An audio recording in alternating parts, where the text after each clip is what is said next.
तो गाइस शायर किस प्रकार से लॉन्ग हाउचेन को जिंदा करती है पार्ट 3। तो गाइस अगर आपने हमारे पार्ट 1 एंड पार्ट 2 को मिस कर दिया है तो मैंने इन दोनों का लिंक आपको डिस्क्रिप्शन बॉक्स में दे दिया है, तो एक बार जाकर आप वहां से चेकआउट जरूर करें। तो चलिए बिना किसी देरी के आते हैं कहानी की मेन स्टोरी लाइन पर। गॉड इलेक्ट्रोलस ने अपनी पावर्स का यूज करते हुए शायर को एक अदृश्य कवच में जमा दिया था, जहां पर शायर केवल देख सकती थी, ना ही बोल सकती थी, ना ही अपने आप को हिला सकती थी। गॉड इलेक्ट्रोलस शायर से बोलता है, शायर मैं बस लॉन्ग हाउचेन का टेस्ट लेना चाहता हूँ कि तुमने जो लॉन्ग हाउचेन के लिए किया, जो इतना ज़्यादा कष्ट, तुम अपना दिल भी चीर कर उसको देने के लिए तैयार हो। क्या सच में लॉन्ग हाउचेन उसके काबिल है? और इसी के साथ गॉड इलेक्ट्रोलस अपनी पावर्स का यूज करते हुए लॉन्ग हाउचेन का एक टेम्पररी दिल बनाकर उसके शरीर में डाल देते हैं, यानी लॉन्ग हाउचेन केवल थोड़े समय के लिए समझे जिंदा हुआ है।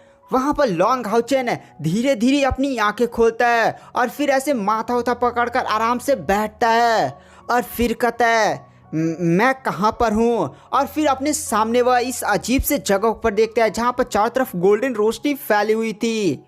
और फिर वहाँ पर एक आवाज़ गूंजती है, तुम्हें पता है कि तुम कहाँ पर हो और तुम मुझे जानते हो।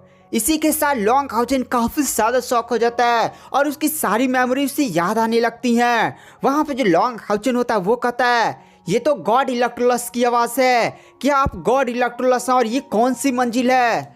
तो वहाँ पर गॉड इलेक्ट्रोलस बोलते हैं, ये टावर ऑफ इटर्निटी का 7वां फ्लोर है। लॉन्ग हाउचेन यह बात सुनकर काफ़ी ज़्यादा शॉक हो जाता है और कहता है, क्या मैं यहाँ पर कैसे आया? मैं तो डीमन गॉड एम्परर द्वारा घेर कर मुझे मार दिया गया था ना। लॉन्ग हाउचेन को कुछ समझ में नहीं आ रहा था। तभी वहाँ पर गॉड इलेक्ट्रोलस बोलते हैं, अपने पीछे देखो, तुम्हें सारे सवालों का जवाब मिल जाएगा। लॉन्ग हाउचेन पीछे मुड़ता है और एकदम शौक के शौक उसका जैसे दिल ही रुक चुका है, क्योंकि वहाँ पर शायर का मरा हुआ शरीर था और उसके अंदर शायर का दिल मौजूद नहीं था। यह देखकर लॉन्ग हाउचेन की आंखों से बहुत ही ज़्यादा तेजी के साथ आंसू आ जाते हैं और सीधे ही वह शायर के पास जाता है और कहता है, शायर। और लॉन्ग हाउचेन बहुत ही ज़्यादा तेजी के साथ रोने लगता है। शायर का खून एकदम चारों तरफ फैले हुआ था। लॉन्ग हाउचेन काफ़ी ज़्यादा रो रहा था और कहता है, ये सब कैसे हुआ? तो वहाँ पर गॉड इलेक्ट्रोलस बोलता है, तुम डेमन गॉड एम्परर द्वारा पहले ही जान से मार दिए जा चुके थे और शायर ने तुम्हें बचाने के लिए क्या क्या नहीं किया, कितने ज़्यादा कष्टों को सहा, सारी चीज़ें गाइस वो लॉन्ग हाउचेन को बताता है। और फिर तुम्हें जिंदा करने के लिए एक दिल चाहिए था और वो भी ताज़ा, तो इसीलिए शायर ने अपना दिल चीर कर तुम्हें दे दिया और फिर मैंने अपनी पावर्स का यूज़ करते हुए वो दिल तुम्हारे सीने के अंदर लगा दिया। लॉन्ग हाउचेन ये बात सुनकर और भी ज़्यादा रोने लगता है और फिर कहता है, शायर तुम ऐसा कैसे कर सकती हो? तुम ये कैसे मान सकती हो कि मैं तुम्हारे बिना जी सकता हूँ? वहाँ पर जो लॉन्ग हाउचेन होता है वो गॉड इलेक्ट्रोलस से बोलता है, गॉड इलेक्ट्रोलस मेरे शरीर के अंदर जो दिल धड़क रहा है उसे निकाल कर शायर की बॉडी में लगा दीजिए। तो वहाँ पर जो गॉड इलेक्ट्रोलस होता है वो थोड़ा सा गुस्से की आवाज़ में बोलता है, भाई ये कोई मजाक चल रहा है क्या कि मैं इसका दिल निकाल कर इसमें लगाऊं, इसका दिल निकाल कर इसमें लगाऊं?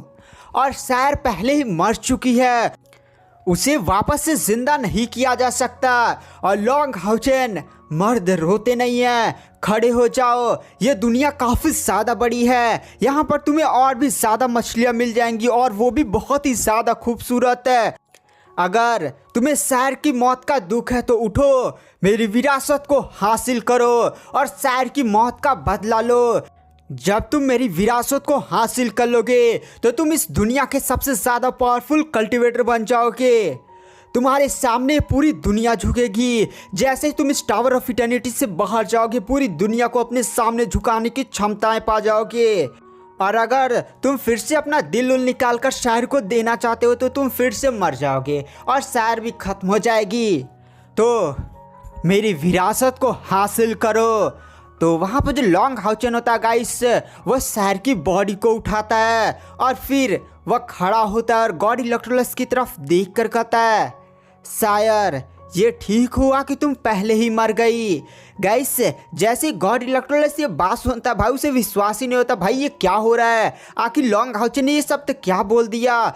फिर वहाँ पर जो गॉड इलेक्ट्रोलस होता है वो माइंड टू माइंड असली वाली कायर की तरफ देखता है और वह शायर से बोलता है, शायर देखा ये दुनिया बहुत ही ज़्यादा मतलबी है, जब अपनी जान पर आती है ना तो सारे रिश्ते तोड़ देती है। तो वहाँ पर जो सैर होती है वो बोलती है गॉड इलेक्ट्रोलस आप लॉन्ग हाउचेन को नहीं जानते। इसी के साथ हमें लॉन्ग हाउचेन का सीन दिखाया जाता है जहाँ पर जो लॉन्ग हाउचेन होता है वो गॉड इलेक्ट्रोलस से बोलता है गॉड इलेक्ट्रोलस आप भी सन ऑफ लाइट थे, आपको इस दुनिया में प्रकाश लाना चाहिए था, आपको इस दुनिया का मार्गदर्शन करना चाहिए था, लेकिन आपने अंधेरे का साथ चुना और आपने इस पूरी मानवता को अंधेरे में ढकेल दिया। अगर आपने एंशिएंट टाइम में वो पूरी तबाही नहीं मचाई होती तो आज ये डीमंस हमारी मानवता पर कभी भी भारी नहीं पड़ते। मुझे नहीं चाहिए आपकी गंदी विरासत। और लॉन्ग हाउचेन एक बार फिर सैर की तरफ देखता है और फिर लॉन्ग हाउचेन की आंखों से आंसू गिरते हैं। लॉन्ग हाउचेन बोलता है लाइट गॉडेस आपने मुझे इस दुनिया के लिए चुना था ताकि मैं इस दुनिया में नई मानवता की किरण बन सकूं, लेकिन अब मैं इस दुनिया को छोड़कर जा रहा हूँ। सैर इस दुनिया में नहीं है तो मेरा भी इस दुनिया में कुछ भी नहीं है। इसी के साथ जो लॉन्ग हाउचेन होता है वो अपने हाथों में बची हुई सारी स्पिरिचुअल पावर्स को इकट्ठा करता है और सीधे अपना सर फोड़ने वाला होता है। भाई यह देखकर गॉड इलेक्ट्रोलस काफ़ी ज़्यादा शौक हो जाता है और सीधे कहता है तुम्हें मरने की अनुमति नहीं है और झटाक से तुरंत लॉन्ग हाउचेन के हाथ को पकड़ लेता है। तो वहाँ पर जो लॉन्ग हाउचेन होता है वो गॉड इलेक्ट्रोलस को भी बहुत ही ज़्यादा घूर कर देखता है और कहता है क्या सच में आप मुझे ऐसा करने से रोक सकते हैं। गॉड इलेक्ट्रोलस भी लॉन्ग हाउचेन की आंखों में देखता है, भाई वो भी थोड़े से समय के लिए डर जाता है। और फिर गॉड इलेक्ट्रोलस बोलता है तुम ये क्या कर रहे हो, तुम पागल तो नहीं हो चुके लॉन्ग हाउचेन, एक लड़की के लिए तुम अपनी जान देने के लिए जा रहे हो, इस दुनिया में हजारों अप्सराएं हैं। तो वहाँ पर जो लॉन्ग हाउचेन होता है वो कहता है इलेक्ट्रोलस शायद तुम असली प्यार को नहीं समझते। और इसी के साथ जो लॉन्ग हाउचेन होता है वो अपने आप को सेल्फ डिस्ट्रक्ट करने वाला होता है। गॉड इलेक्ट्रोलस यह देखकर तुरंत पहले लॉन्ग हाउचेन के सारे स्पिरिचुअल पॉइंट्स को सील कर देता और कहता भाई पागल हो चुके हो क्या, और अभी शायर मरी नहीं है बल्कि वह जिंदा है। इसी के साथ जो गॉड इलेक्ट्रोलस होता है वो शायर की तरफ जो सारी इनविजिबल शील्ड और उसने जो शायर को जमा कर रखा था उसे आज़ाद कर देता है। लॉन्ग हाउचेन शायर को देखता है और तुरंत काफ़ी ज़्यादा खुश हो जाता है। दोनों ही एक दूसरे के गले मिलते हैं। 5 से 6 मिनट तक लोग एक दूसरे से के साथ गले मिलते हैं। गॉड इलेक्ट्रोलस की आवाज़ आती है भाई अगर तुम लोग ऐसे ही गले मिलकर ऐसे चिपके रहोगे ना तो यहाँ पर लॉन्ग हाउचेन कभी भी जिंदा नहीं हो पाएगा। वैसे आप दोनों जीत चुके हैं। तो वहाँ पर जो शहर होती है वह तुरंत पहले लॉन्ग हाउचेन से हटती है और फिर वह गॉड इलेक्ट्रोलस के सामने झुक जाती है और कहती है आपने कहा कि हम जीत चुके हैं तो अब आपको लॉन्ग हाउचेन को जिंदा कर देना चाहिए। तो वहाँ पर लॉन्ग हाउचेन पहले शॉक हो जाता है और कहता है क्या मैं जीवित नहीं हूँ क्या। तो वहाँ पर गॉड इलेक्ट्रोलस थोड़ा सा मुस्कुराते हुए बोलते हैं नहीं बच्चे तुम भूल चुके हो क्या, डेमन गॉड एम्परर ने तुम्हारा पूरा दिल ही नष्ट कर दिया है और मेरी शक्ति ने केवल तुम्हारा एक टेम्परेरी दिल बनाकर तुम्हारे शरीर में लगाया है और तुम्हें केवल कुछ टाइम के लिए जिंदा किया है। अभी भी तुम पूरी तरह से जिंदा नहीं हुए हो और कुछ ही घंटों बाद तुम्हारी मृत्यु हो जाती है। मैंने सैर को एक उपाय बताया था कि सैर अपना दिल निकाल कर तुम्हें दे दे तो फिर तुम जिंदा हो जाओगे। अगर सैर ने ऐसा कर दिया होता तो भाई यहाँ पर तुम अभी जो करने वाले थे वो सच में हो जाता। लॉन्ग हाउचेन भी सैर की तरफ देखता और कहता है सैर तुम ये क्या मूर्खतापूर्ण वाली कार्य करने जा रही थी। अगर तुम इस दुनिया में नहीं रहती तो मैं भी तुम्हारा पीछा करते हुए उस दुनिया में आ जाता जहाँ पर तुम होती। गाइस सैर कुछ बोलती नहीं है बल्कि वह लॉन्ग हाउचेन के गले लग जाती है क्योंकि उसने जब लॉन्ग हाउचेन के मरे हुए शरीर को देखा था तो उसे कुछ समझ में नहीं आ रहा था। उसका केवल एक ही लक्ष्य था कि लॉन्ग हाउचेन को वह किसी भी हालत में जिंदा करे और इसके लिए वह कुछ भी कर सकती थी। वहाँ पर जो गॉड इलेक्ट्रोलस होता है इन दोनों की जोड़ी की तरफ देखता और कहता है इस दुनिया में अभी भी एक सच्चा प्यार मौजूद है, लेकिन लॉन्ग हाउचेन अगर तुम्हें इस प्यार के लिए इस दुनिया में फिर से जीवित होना है तो तुम्हें मेरी विरासत को हासिल करना पड़ेगा।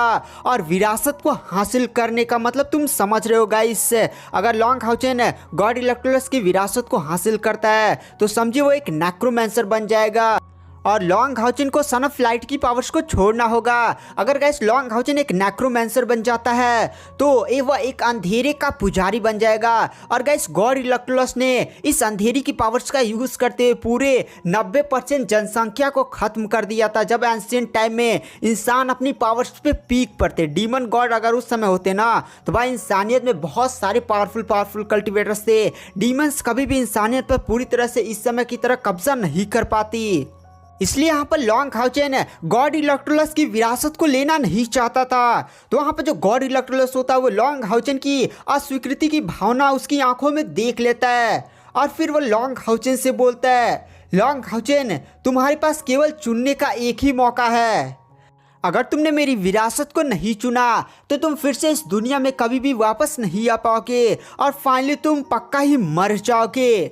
और शायर भी तुम्हारे मरने के बाद वही तुम्हारा मौत का पीछा करेगी और वो भी मर जाएगी। लेकिन अगर तुम मेरी विरासत को हासिल कर लेते हो तो तुम शायर के साथ हमेशा रह सकते हो और तुम मेरे विरासत के लिए एकदम बहुत ही ज़्यादा उपयुक्त हो। और रही बात शायर की, वो मेरे विरासत के लिए उपयुक्त नहीं है क्योंकि इस शायर गॉड ऑफ डेथ की इनहेरिटेंस की विरासत पाई हुई ना। और ये जो पावर्स है ना वो गॉड ऑफ इलेक्ट्रोलस के पावर्स के बहुत ही ज़्यादा अपोजिट है। अगर शायर इन पावर्स को हासिल कर लेती है तो वह जॉम्बी की तरह दिखने लगेगी और उसकी सारी खूबसूरती भी चलेगी और शायर इन पावर्स को बढ़िया से उपयोग भी नहीं कर पाएगी और नेक्रोमेंसी में ज़्यादा आगे भी नहीं बढ़ पाएगी। तो इसीलिए ना गॉड इलेक्ट्रोलस शायर को अपना विरासत नहीं देना चाहता था। इसलिए वो लॉन्ग हाउचिन से बोलता है, लॉन्ग हाउचिन केवल तुम्हारे पास एक ही रास्ता है इस दुनिया में आने का, मेरी विरासत को हासिल करो। तो शायर खुशी में बोलती है, क्या आप लॉन्ग हाउचिन के दिल का निर्माण कर सकते हैं? तो वहाँ पर गॉड इलेक्ट्रोलस बोलता है, हाँ मैं स्लीपिंग कैलामिटी गॉड एलेक्स हूँ जिसने इस पूरी दुनिया में वो उखाड़ा है जो इस दुनिया में कोई भी नहीं कर पाया था।